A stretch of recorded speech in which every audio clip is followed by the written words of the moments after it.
Morning, Your Honors.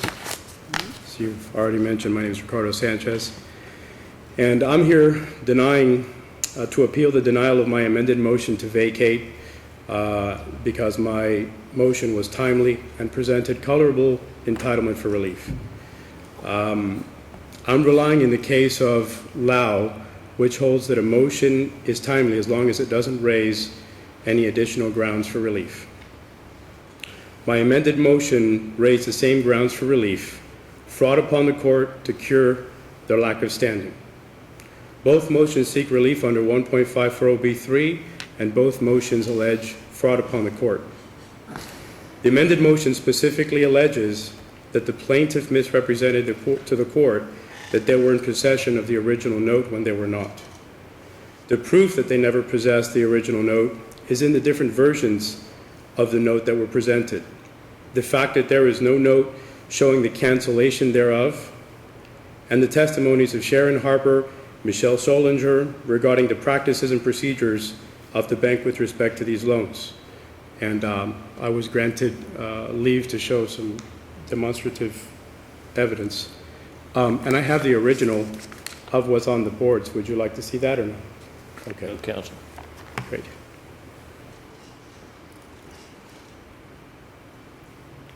First, we have the mortgage that was attached to the complaint. And I would like to compare that to the mortgage that was purportedly filed after the summary judgment hearing. Now, if you'll notice, there's an addition of a barcode here that was not present in the original filing, and there are some hole punches covering that in the original filing that somehow moved and came over here. Now, I'm not a forensic expert, but I can understand somebody placing something on a document, even though my understanding is after it's filed, supposedly it's not able to be altered. But how can a hole in a piece of paper disappear and reappear somewhere else? I would surmise that these are different versions of the document. I'll go on to copies of the note. There's page 1 of the note, and there's the one that was filed purportedly as an original after the summary judgment hearing. And again, you'll notice that the hole punches are in different locations on the document. So, in my view, you can't have holes disappear and reappear somewhere else.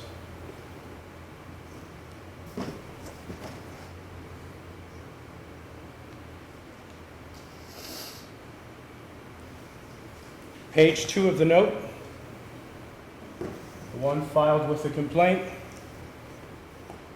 and the one purportedly filed after summary judgment. Again, the hole punches are in different locations.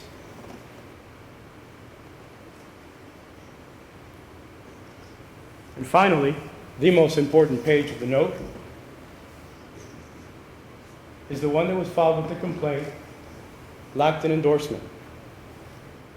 The one that was filed after summary judgment hearing in violation of 1.510, in which they need to serve and file any new evidence with the court prior to summary judgment hearing, again shows holes in different places, and this time there is a note present.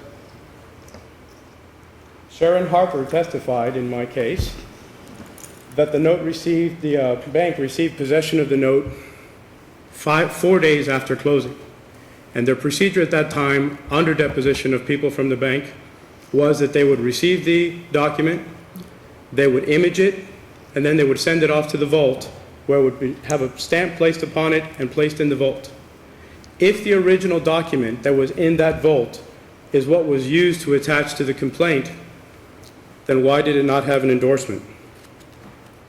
So, in this case, because the note is endorsed in blank, if at all, and because the signature on the endorsement is with a commercial stamp, the bank needs to have the note in their possession in order to enforce it. And that's in Troop versus Weidner, Florida, 2nd DCA. While it is permissible to have a note without an assignment, because the assignment follows the note in equity, the same is not true when you have an assignment of a blank note without having the original. That's Harvey versus Deutsche Bank,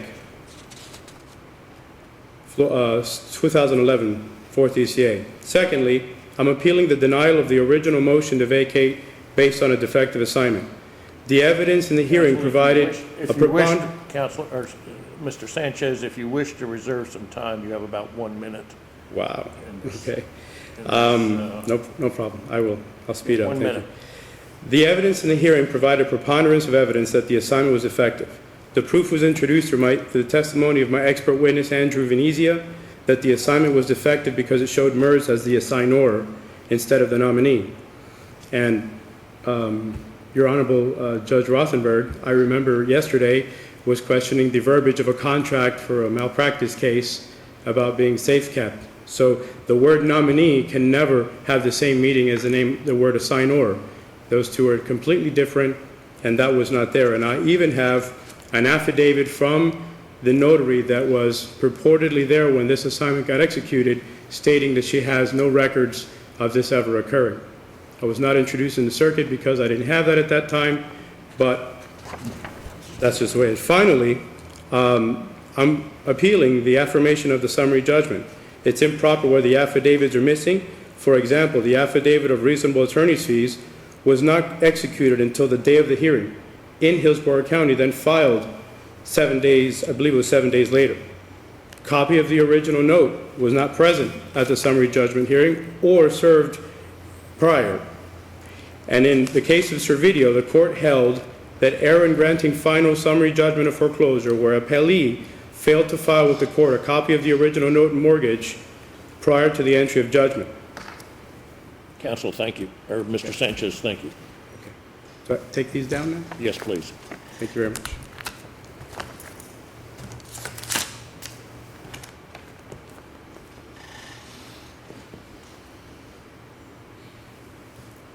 Good morning, Your Honors. May it please the Court, my name is Tricia Gutierrez with Liebler, Gonzalez, and Portuondo, representing the Bank of New York Mellon as trustee for the certificate holders identified in the complaint. This is Josh Levine from my office, and he'll be assisting as necessary. There is no error or injustice for this Court to redress with regard to the trial court orders denying appellant's verified motions to vacate the final judgment for absence of subject matter jurisdiction, and his second motion, which he called an amended motion, yet was filed over 2 years after the final judgment. It is well established that a Rule 1.540 motion is not a substitute for a direct appeal, much less for timely preservation of error in the underlying action itself. Thus, appellant is not entitled to a clean review or a direct review of the final judgment. The issue before the court is whether the trial court erred in denying borrowers' post-judgment motions to vacate the summary judgment. Keep in mind that a direct review of the foreclosure judgment is not before this court today. In his brief, appellant goes back and forth on the proper standard of review before this court. As we are here only on a motion for relief from judgment, the only standard of review before this court is an abuse of discretion. Not de novo, because we are not here on the interpretation of a rule or any of the other arguments made about this court's jurisdiction. I can discuss the facts if the court would like, or I can... You have full 10 minutes. If you need it. No, well, the only thing I would like to mention as far as the facts is concerned was that Mr. Sanchez was served with a copy of the note. As a matter of fact, it seems like he's the last person who saw it because it was in the clerk file and then disappeared after he didn't see it, I guess, after he requested the record for a second time from the clerk.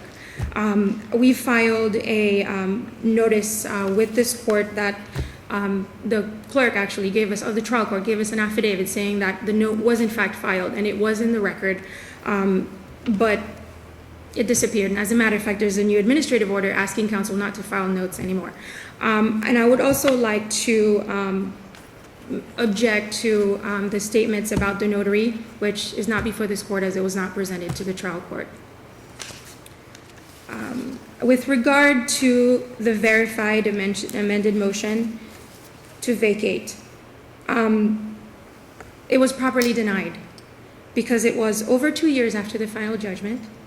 It was untimely, and with the 1-year limitation, as with other jurisdictional limits, it cannot be extended for any reason.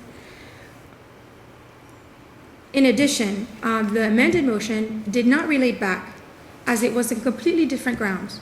The first motion dealt with subject matter jurisdiction, and it discussed the assignment of mortgage.